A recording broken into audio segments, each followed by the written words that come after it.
Kami dari kelompok 7 akan menjelaskan tentang akuntansi pajak kewajiban. Saya akan menjelaskan tentang pengukuran kewajiban. Sebelum itu saya akan menjelaskan apa itu liabilitas. Liabilitas sendiri adalah tanggung jawab, utang atau kewajiban keuangan suatu perusahaan yang harus dibayarkan kepada pihak lain seperti perusahaan lain, perorangan, lembaga keuangan, koperasi atau bank. Kewajiban sendiri mempunyai 3 karakteristik utama. Yang pertama, pengorbanan manfaat ekonomi. Untuk dapat disebut sebagai kewajiban, suatu objek harus memuat suatu tugas atau tanggung jawab kepada pihak lain yang mengharuskan kesatuan usaha untuk melunasi, menunaikan, atau melaksanakan dengan cara mengorbankan manfaat ekonomi yang cukup pasti di masa mendatang. Tetapi secara umum, keharusan mengorbankan sumber ekonomi di masa datang tidak dapat menjadi kewajiban apabila keharusan tersebut bersifat terbuka atau tidak pasti. Yang kedua, keharusan sekarang. Sekarang yang dimaksud adalah waktu dan keharusan. Waktu di sini adalah tanggal pelaporan neraca. Artinya pada tanggal neraca, bila perlu atau jika dipaksakan, pengorbanan sumber ekonomi harus dipenuhi karena keharusan untuk itu telah ada. Keharusan mengorbankan sumber ekonomi dapat timbul akibat perjanjian atau kontrak antara dua kesatuan usaha. Yang ketiga, akibat transaksi masa lalu.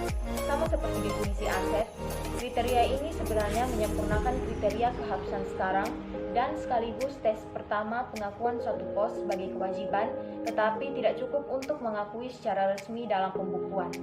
Selanjutnya saya akan menjelaskan tentang pengukuran kewajiban.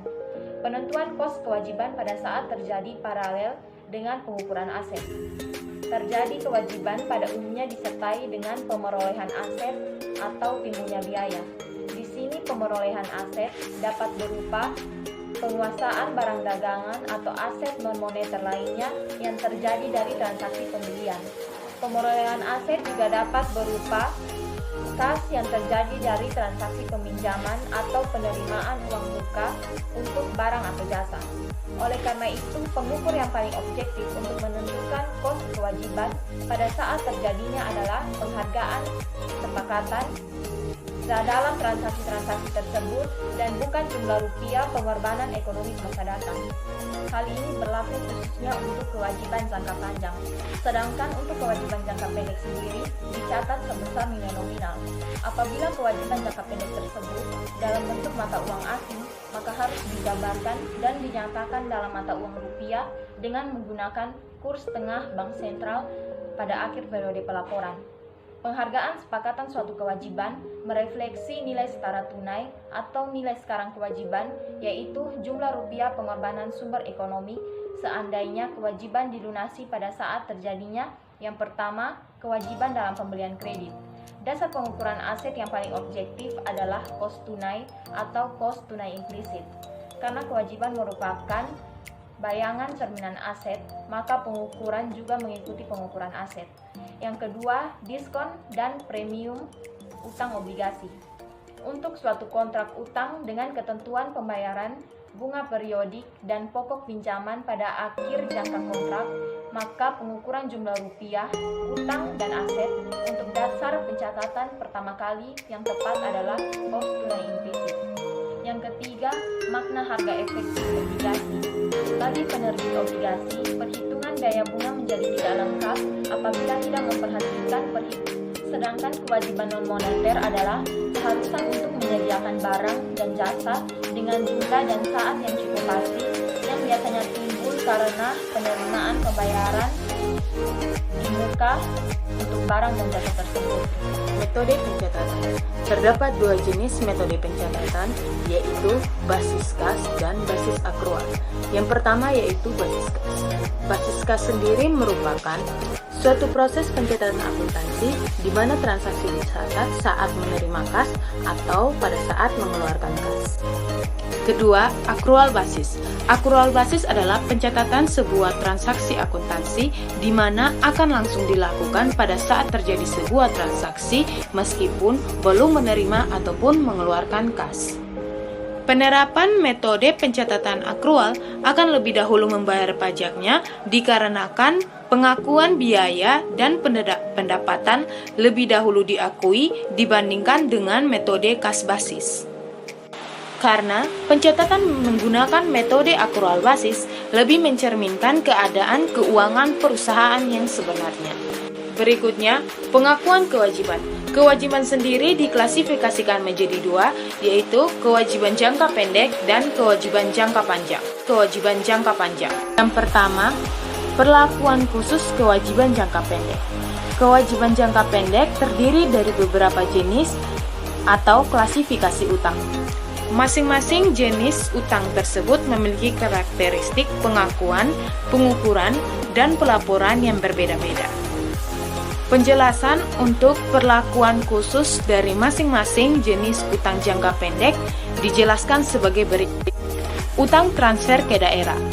Utang transfer diakui pada saat terdapat pernyataan utang dengan mengidentifikasi nilai nominal pasti, kewajiban transfer ke masing-masing pemerintah daerah penerima. Yang kedua, utang bunga. Yang ketiga, utang kepada pihak ketiga.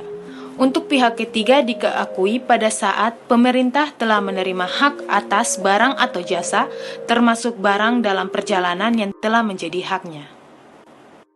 4. Utang perhitungan pihak ketiga.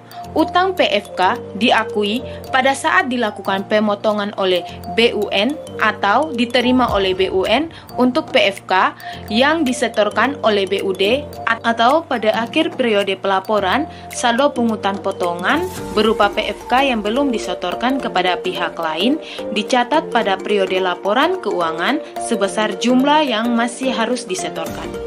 5. Bagian lancar utang jangka panjang.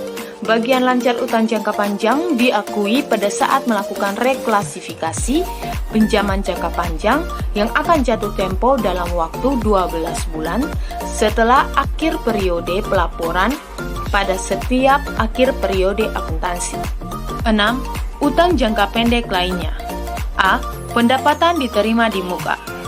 Pendapatan diterima di muka diakui pada saat terdapat timbul klaim pihak ketiga kepada pemerintah terkait kas yang telah diterima oleh pemerintah dari pihak ketiga, tetapi belum ada penyerahan barang atau jasa dari pemerintah. B. Utang biaya. Utang biaya diakui saat diterimanya surat tagihan atau invoice dari pihak ketiga atas barang atau jasa yang telah diterima oleh entitas atau sejumlah tagihan bulan terakhir sebelum berakhirnya tahun anggaran. C. Kewajiban kepada pihak lain. Kewajiban kepada pihak lain diakui apabila pada akhir tahun masih terdapat dana dari SPM LS kepada bendahara pengeluaran yang belum diserahkan kepada yang berhak. 7. Surat Perbendaharaan Negara atau SPN.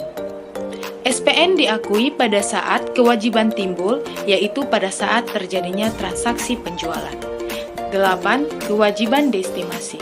Utang estimasi diakui pada saat derajat kepastian atas kewajiban tersebut sangat besar sehingga berdasarkan asas konservatif harus dilaporkan.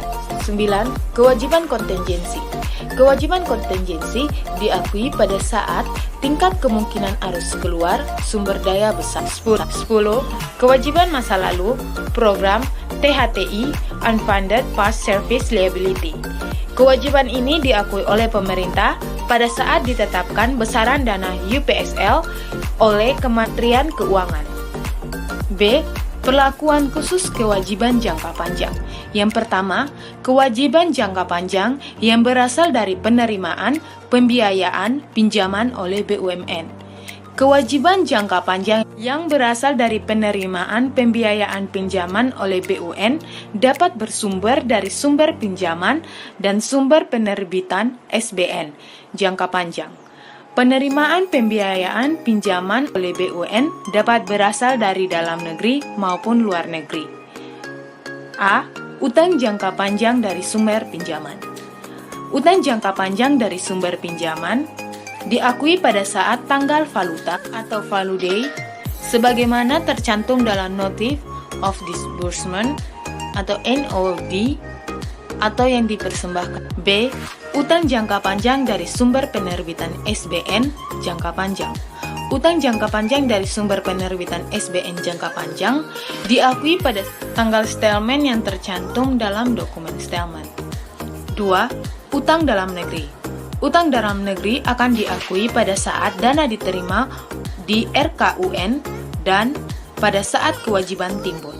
3. Utang obligasi atau SUN.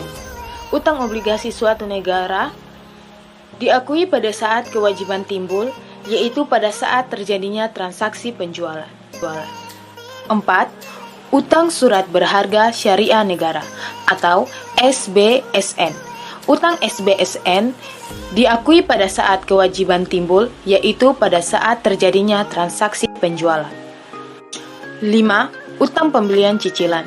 Utang pembelian cicilan, baik yang mengandung bunga secara eksplisif maupun bunga secara tersamar, diakui ketika barang yang dibeli telah diserahkan kepada pembeli dan perjanjian utang telah mengikat berbagai pihak secara legal, yaitu ketika perjanjian utang tersebut ditandatangani oleh pihak penjual yang sekaligus bertindak selaku kreditur dan pembeli yang juga menjadi debitur. 6.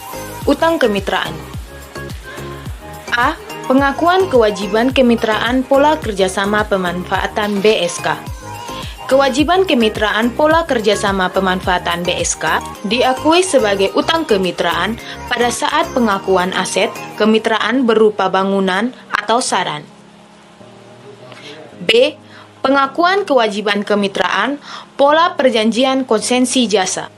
Kewajiban pola perjanjian konsensi jasa diakui sebagai utang kemitraan pada awalnya saat pengakuan aset konsensi jasa yang bersumber dayanya berasal dari mitra sesuai dengan dokumen laporan konstruksi.